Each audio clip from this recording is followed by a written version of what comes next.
Buenos días, hoy vamos a hablar de la voz pasiva, características generales y peculiaridades. Bueno, en primer lugar, lo primero que tenemos que saber es que en castellano, al igual que en latín, las voces del verbo son dos, la voz activa y la voz pasiva. En este ejemplo, el esclavo malo teme a su amo y el amo es temido por el esclavo malo. Podemos ver la diferencia que hay entre la voz activa y la voz pasiva. La voz pasiva en español se forma siempre con el verbo ser más un participio, el participio luego conjugado, de la manera que morfológicamente por su forma es fácil de diferenciar de la voz activa. En latín, si os fijáis, va a ocurrir exactamente lo mismo. Por la forma se les va a poder diferenciar. En el caso de servus malus dominum timet, fijaros, la voz pasiva es dominus a servum malo timetur. Ahí yo puedo saber que el verbo está en voz pasiva porque tiene una forma, unas resinencias distintas a la de la voz activa. Es el mismo verbo, el mismo tiempo verbal, pero las resinencias personales son diferentes. Eso me va a ayudar a reconocer que este verbo timet está en voz activa, mientras que timetur está en voz pasiva. La voz activa indica que el sujeto es el que realiza la acción. Entonces vamos a ver, en este ejemplo, Cornelio va a su villa. Todos sabemos que la villa es una casa de campo, que tenía las familias acomodadas romanas. Ahí vemos a Cornelio, y Cornelio, ¿qué es lo que hace? Es el que realiza la acción. Va, se mueve hacia su villa. En este ejemplo, Ciro y Leandro llevan 2 sacos. Vamos a ver a estos 2 personajes que llevan los sacos y llevan, indica voz activa, porque quien realiza la acción es el sujeto, o los sujetos en este caso, Ciro y Leandro. Vamos al latín y vemos Cornelius ad William suban id, y Cyrus y Leander duo sacos portan. Tenemos 2 oraciones cuyos verbos están en voz activa. Y como os decía antes, la desinencia personal del verbo es lo que nos va a indicar si está en voz activa o en voz pasiva en la mayor parte de los casos. Entonces, vemos la misma animación, Cornelius es el que realiza la acción de ir, y en el caso de los 2 esclavos, Ciro y Leandro, los 2 son los que realizan la acción de llevar los 2 sacos. Bueno, la voz pasiva indica que el sujeto no realiza la acción, sino que el sujeto sufre o padece la acción. No es quien la realiza. En el caso de Marco, el golpeado por Julio, fijaos en la imagen, hay 2 personajes, así no sabemos quién es Marco y quién es Julio. Pero si os fijáis ahora en la flecha, fijaros, Marco, el sujeto de la oración, ¿es quien realiza la acción? No, es quien la sufre, es quien recibe las consecuencias de la acción. La persona que realiza la acción es Julio. Entonces Marco, sujeto, no realiza la acción, sino que la recibe, es golpeado por Julio. Por lo tanto, la voz pasiva lo que expresa es que el sujeto no realiza la acción, sino que la sufre o que la padece. En el caso siguiente, los sacos son llevados por Ciro y Leandro. Entonces, ¿los sacos realizan la acción de llevar? No. Los sacos no realizan la acción de llevar, sino que la sufren. Son llevados, son transportados. Quienes realizan la acción son Ciro y Leandro. Por lo tanto, en la voz pasiva, el sujeto no realiza la acción, sino que la sufre o la padece.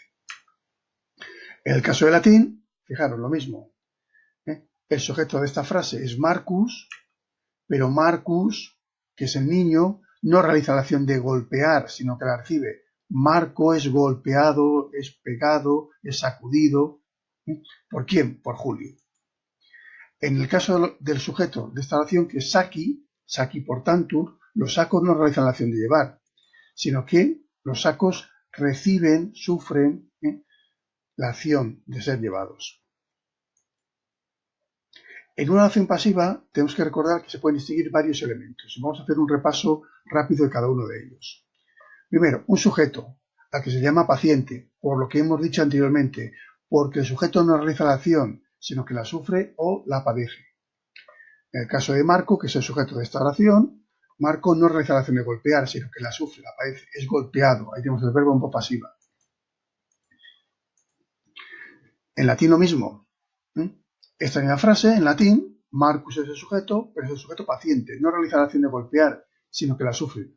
Y fijaros, otra vez, en la voz pasiva, en latín, la forma es distinta que en la voz activa. Y sobre todo me va a ayudar a reconocerlo las desinencias verbales. Segundo elemento de una acción pasiva, el verbo. Que el verbo tiene una forma especial, una forma propia para la voz pasiva. Por tanto, morfológicamente se le distingue fácilmente un verbo en voz activa de un verbo en voz pasiva.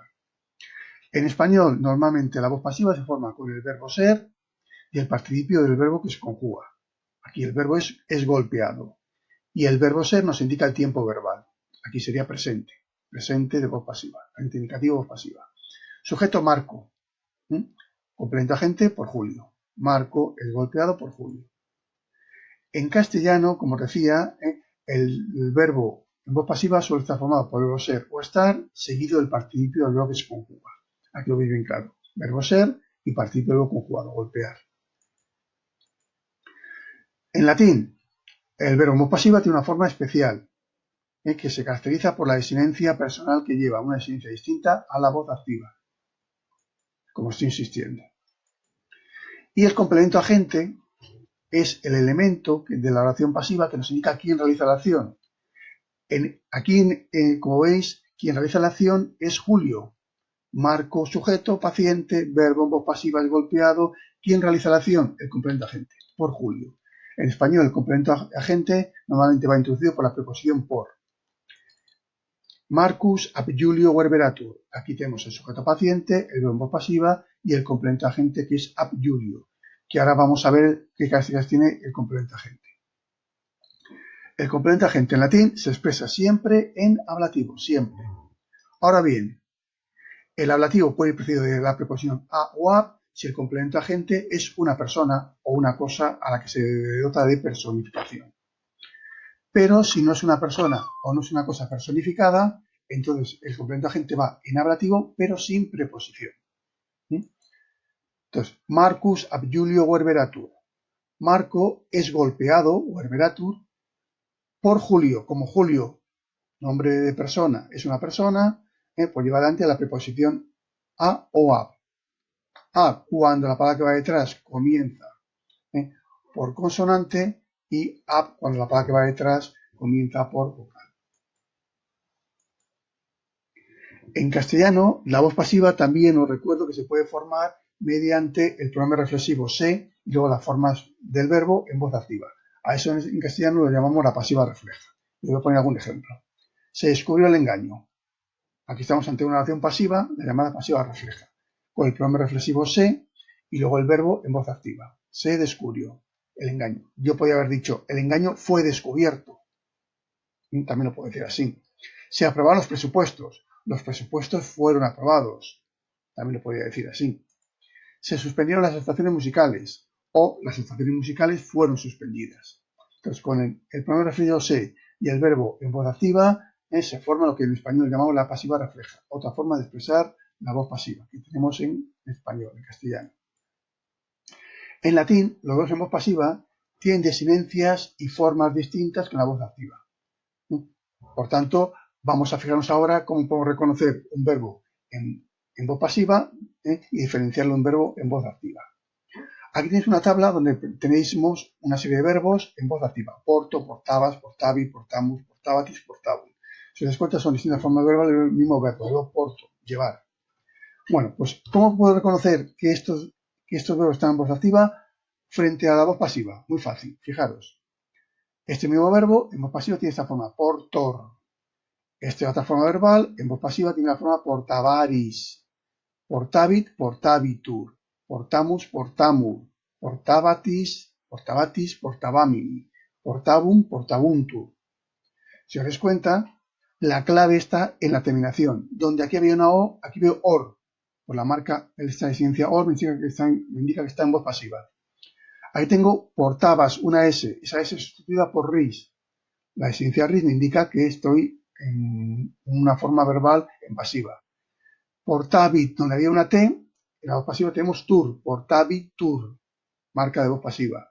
Donde teníamos en la voz activa mus, en la voz pasiva tenemos mur, portamur. Lo teníamos en voz activa tis, la voz pasiva mini, portaba mini. Lo teníamos la voz activa nt, la voz pasiva se sustituyó por entur, portabuntu.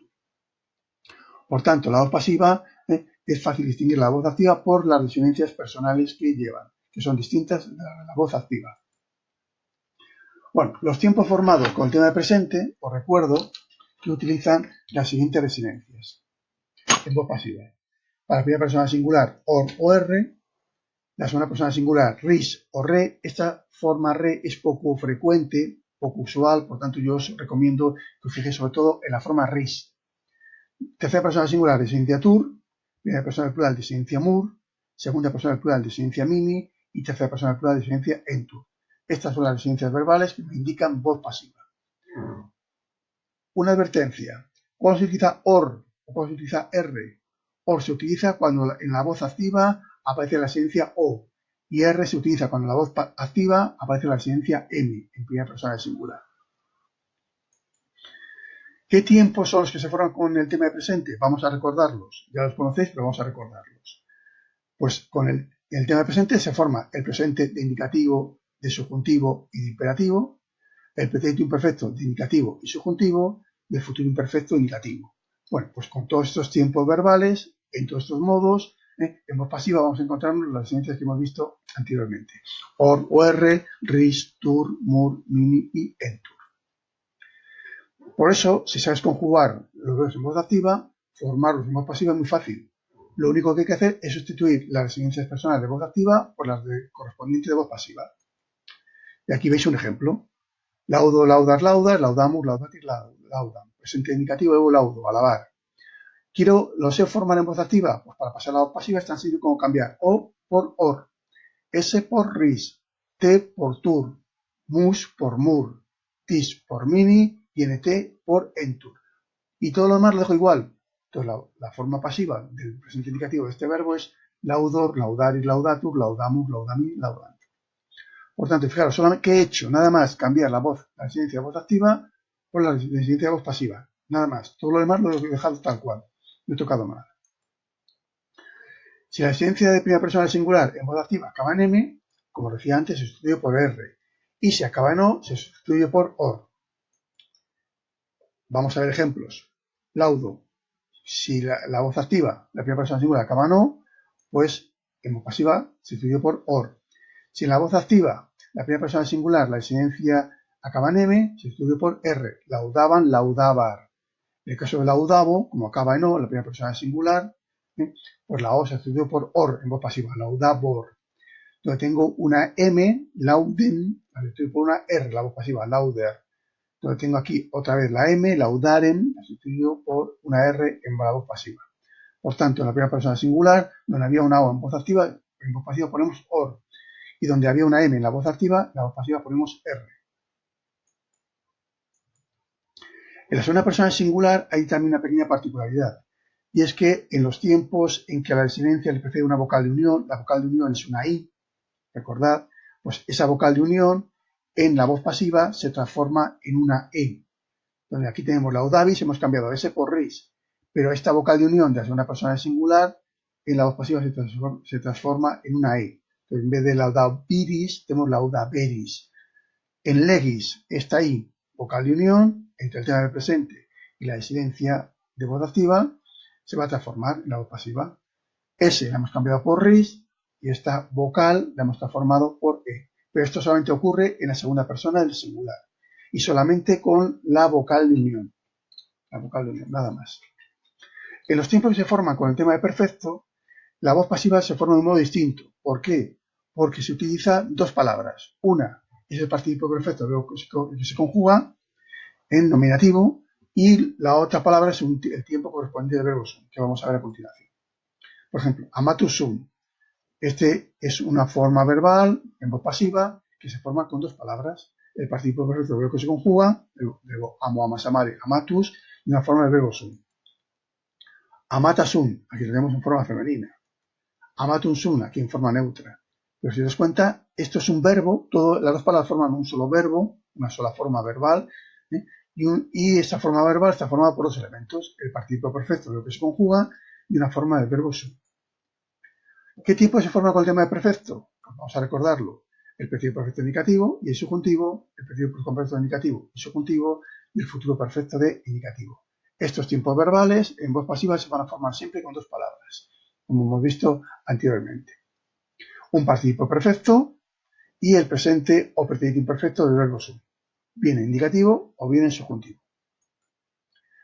Aquí veis otro ejemplo, verberatus sum, verberati sumus, dos palabras. Verberatus eran y verberati eramus, dos palabras. Entonces, las dos palabras forman el verbo en voz pasiva. Y esto, cuando un verbo en voz pasiva se forma con dos palabras, o es un pretérito perfecto, o es un pluscuamperfecto, o es un futuro perfecto. Solamente puede ser uno de esos tres tiempos verbales.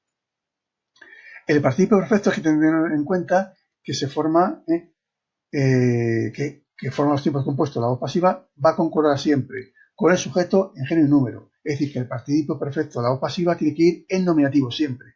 Siempre. En singular o en plural. Depende si el sujeto está en singular o está en plural. Y si el sujeto es de género masculino, va a tener que estar en género masculino. Si es de género femenino, tendrá que ir en género femenino. Y si es de género neutro, tendrá que ir en género neutro. En este caso, el sujeto sería yo. Como yo soy un hombre, estoy hablando yo como hombre, entonces fijaros, el verbo en voz pasiva tiene el participio en género masculino. Como yo es primera persona singular, el participio está en nominativo singular. Este otro ejemplo, el sujeto sería nosotros, los chicos, los hombres. Por eso el participio está en género masculino. Y como nosotros está en plural, es el pronombre personal de primera persona, plural, el participio perfecto tiene que ir en nominativo y en plural. Aquí es exactamente lo mismo. Verberatus eran yo, hombre, por eso el participio está en género masculino y está en nominativo singular porque el yo es pronombre de primera persona, singular. Verberati eramus, nosotros, hombres, por eso va en el participio en género masculino y está en nominativo plural, porque el sujeto nosotros es pronombre personal de primera persona plural. Bueno, si queremos identificar si un verbo está en voz activa o voz pasiva, el truco más sencillo es fijaros en la desinencia. Fijaros, tengo pulso y pulsor. ¿Cuál es el verbo que está en voz pasiva? Pulsor. ¿Por qué? Porque tengo la desinencia or. Por tanto, este es el verbo que está en voz pasiva. Pulsabas y pulsabaris. La desinencia S me indica voz activa, mientras que la desinencia ris de ser una persona singular me indica voz pasiva. Por lo tanto, la voz pasiva es pulsabaris. Pulsaban y pulsabatur. Uno está en voz activa, otro en voz pasiva. En voz activa, pulsaba. ¿Por qué? Porque tiene la desinencia T. Pulsabatur en voz pasiva. ¿Por qué? Porque tiene la desinencia tu. Entonces, fijaos, las desinencias verbales nos van a ayudar a reconocer si un verbo está en voz activa o en voz pasiva. Pulsábamos. Pulsábamos, la desinencia mus me indica voz activa, mientras que mus me está indicando voz pasiva. Por lo tanto, la voz pasiva sería pulsábamos. Pulsabitis, este verbo. Yo veo la desinencia tis, yo digo, este está en voz activa. Pero si veo pulsabimini, con la desinencia mini, siempre voz pasiva. Por lo tanto, le eliminamos la voz activa. Pulsabum y pulsabuntur. NT me indica voz activa, mientras que entur me indica voz pasiva. Por lo tanto, eliminamos pulsabum. Como veis, con estos pequeños consejos es muy fácil reconocer cuando un verbo está en voz activa o en voz pasiva. En los próximos vídeos iremos viendo algunos aspectos más amplios de la voz pasiva y de la formación de los tiempos.